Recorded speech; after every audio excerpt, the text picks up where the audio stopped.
क्या आपने खेतों में सफेद प्लास्टिक के ढके हुए ढांचे देखे हैं? इनको पॉली हाउसेस कहते हैं। और आजकल जब हम हाईवेज पे जाते हैं तो हमें अक्सर दोनों तरफ काफी सारे पॉली हाउसेस दिखते हैं। मैंने तो इनको पहाड़ों में भी काफी देखा है। तो आइए आज जानने की कोशिश करते हैं कि ये पॉली हाउस होता क्या है और इसके फायदे क्या हैं और नुकसान क्या है, और ये पॉली हाउस आपके लिए ठीक है कि नहीं है। मेरा नाम है मनीषा लाट गुप्ता और मैं एक पर्माकल्चर टीचर हूँ और मैं आनंदा पर्माकल्चर फार्म चलाती हूँ। अब पर्माकल्चर में तो हम सृष्टि के साथ चलते हैं और ज्यादातर यहाँ पॉली हाउसेस जैसी चीजों की कोई जगह नहीं होती। परंतु क्योंकि आजकल पॉली हाउसेस इतने प्रचलित हैं, मैंने सोचा क्यों ना एक बारी हम पॉली हाउसेस के बारे में भी डिस्कशन करें। तो पॉली हाउस क्या है? पॉली हाउस एक तंबू की तरह है या एक ग्रीन हाउस की तरह है जिसमें हमने अपने सारी चीजें कंट्रोल की हुई है। इसमें हम पानी भी कंट्रोल कर रहे हैं, हवा भी कंट्रोल कर रहे हैं, मिट्टी भी कंट्रोल कर रहे हैं और कीड़े हैं कि नहीं वो भी हम यहाँ पे कंट्रोल कर रहे हैं। और इस कंट्रोल्ड और नियमित जगह में हम कुछ सब्जियां और कुछ फसलें उगा रहे हैं। ज्यादातर पॉली हाउसेस बने होते हैं पारदर्शी प्लास्टिक के, सफेद रंग के प्लास्टिक के, और ये प्लास्टिक चढ़ा होता है या तो किसी धातु की पाइप्स के स्ट्रक्चर पे या बांस के स्ट्रक्चर पे। पॉली हाउसेस में ज्यादातर लोग उगाते हैं सब्जियां जैसे शिमला मिर्च, टमाटर, खीरे और कुछ हरे पत्ते। पॉली हाउसेस का फायदा ये है कि भी पॉली हाउस में आप अपनी ही अलग से दुनिया बना रहे हैं, तो आप किसी भी मौसम पे निर्भर नहीं है। चाहे बारिश बाहर हो रही है, आपके अंदर बारिश नहीं हो रही, चाहे बाहर ओले पड़ रहे हैं, आपके अंदर ओले नहीं पड़ रहे।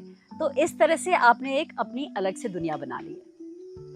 पॉली हाउसेस में ये फायदा है कि भी अगर आप महंगी सब्जियां लगा रहे हैं तो आप यहाँ उगा सकते हैं। आपको पता है कि वो खराब नहीं होंगे किसी मौसम के दुष्प्रभाव से।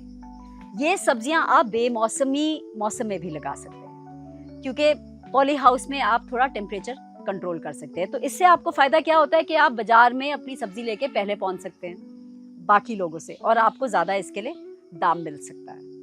पॉली हाउसेस में कीटनाशक की कम जरूरत होती है क्योंकि आपने एक ढकी हुई जगह में सब्जियां उगा रहे हैं, तो यहाँ पे इतना ज्यादा कीट का अटैक नहीं होता। और लास्टली इसमें पानी की भी बचत होती है क्योंकि भाप बन के और गर्म धूप में आपकी मिट्टी सूखी नहीं पड़ती। तो पॉली हाउसेस में सब्जियां उगाने का काफी फायदा है। अब इसमें नुकसान क्या है ये भी सुनते हैं। पॉली हाउसेस का एक बड़ा नुकसान है कि ये बहुत महंगी चीज है। इसको सेटअप करने में ही आपका काफी निवेश हो जाएगा और कई बार आपको सब्सिडी नहीं मिलेगी इसके। तभी ये बड़े जमींदार तो कर पाते हैं, परंतु जो छोटे किसान हैं वो पॉली हाउस लगाना शायद पसंद ना करें और शायद उनके पास इतने पैसे ही ना हो कि वो पॉली हाउस लगाएं।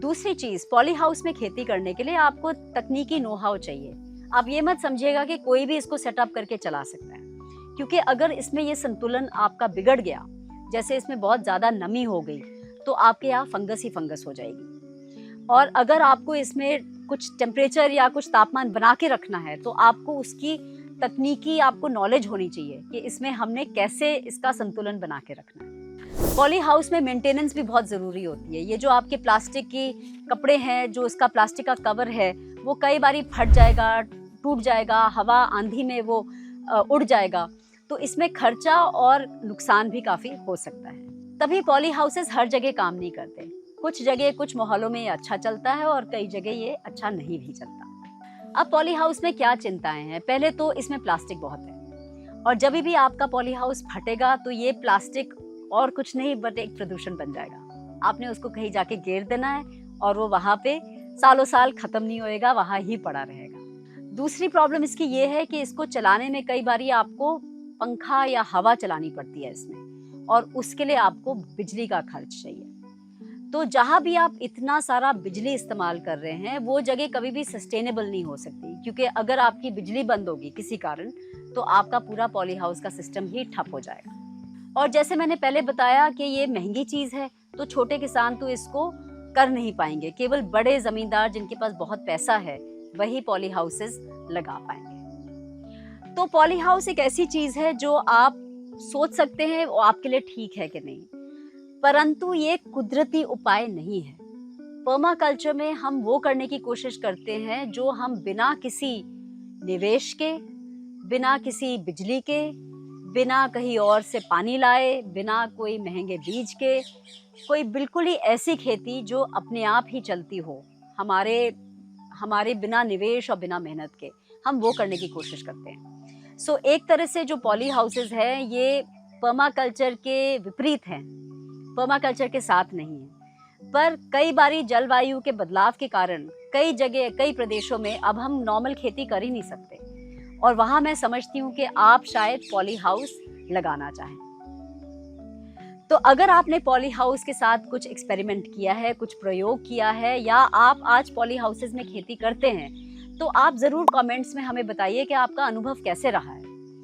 आपकी बातें सुन के शायद मुझे भी और बाकी हमारे जो दर्शक हैं सबको थोड़ा फ़ायदा होएगा, क्योंकि वो आपसे सीख पाएंगे कि पॉली हाउसेस में कैसा अनुभव होता है, क्या खर्चा होता है, क्या उत्पादन होता है और क्या इसके फ़ायदे हैं। और इसी विषय पे अगर आप और इन्फॉर्मेशन चाहें और एजुकेशन की वीडियोस देखना चाहें तो आप हमारे चैनल को लाइक करिए, सब्सक्राइब करिए, फॉलो करिए, क्योंकि मैं हर हफ्ते पर्मा कल्चर के बारे में कुछ ना कुछ वीडियो आपके साथ ज़रूर साझा करूँगी। तो देखने के लिए शुक्रिया और मेरे साथ ज़रूर बने रहिए। Thank you very much. नमस्कार।